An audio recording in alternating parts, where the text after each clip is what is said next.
నమస్కారం.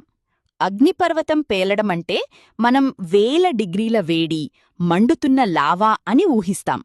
కాని మీకు తెలుసా, ఒక శక్తివంతమైన అగ్నిపర్వతం పేలుడు వల్ల మొత్తం భూమి ఉష్ణోగ్రత పడిపోయి ప్రపంచమంతా చలితో గడ్డకట్టే అవకాశముంది.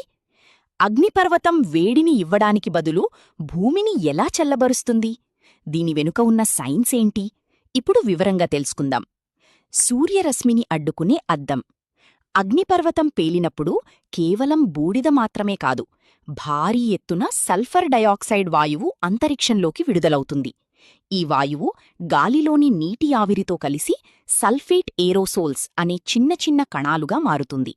ఇవి భూమి చుట్టూ ఒక పొరలా ఏర్పడి సూర్యుడి నుండి వచ్చే కిరణాలను అద్దంలా ప్రతిబింబించి తిరిగి అంతరిక్షంలోకి పంపేస్తాయి.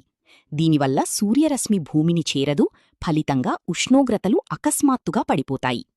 చారిత్రక ఆధారాలు. 1816 వింత. దీనికి అతిపెద్ద ఉదాహరణ 1815లో ఇండోనేషియాలో జరిగిన మౌంట్ టాంబోరా పేలుడు. ఆ పేలుడు ఎంత భయంకరంగా ఉందంటే ఆ తర్వాత ఏడాది అంటే 1816లో ప్రపంచవ్యాప్తంగా వేసవికాలమే రాలేదు. దీనిని చరిత్రలో ఇయర్ వితౌట్ ఏ సమ్మర్ అని పిలుస్తారు.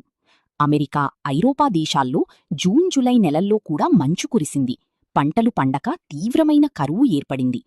కేవలం ఒక్క అగ్నిపర్వతం మొత్తం భూమి వాతావరణాన్ని మార్చేసింది. దీనిని శాస్త్రవేత్తలు వాల్కానిక్ వింటర్ అని పిలుస్తారు. గ్లోబల్ వార్మింగ్ను తగ్గించడానికి కొందరు శాస్త్రవేత్తలు ఇలాంటి కృత్రిమ పద్ధతులను, జియో ఇంజనీరింగ్ను వాడాలని కూడా ఆలోచిస్తున్నారు. అంటే ప్రకృతి సృష్టించే విపత్తులో కూడా భూమిని రక్షించి ఒక రహస్యం దాగి ఉందన్నమాట. మరి ప్రకృతిలోని ఈ వింత ప్రక్రియ గురించి మీరేమనుకుంటున్నారు? కామెంట్ చేయండి. ఇలాంటి మరిన్ని ఇంట్రెస్టింగ్ సైన్స్ మరియు నేచర్ ఫ్యాక్ట్స్ కోసం ఇప్పుడే మా ఛానల్ని సబ్స్క్రైబ్ చేసుకోండి.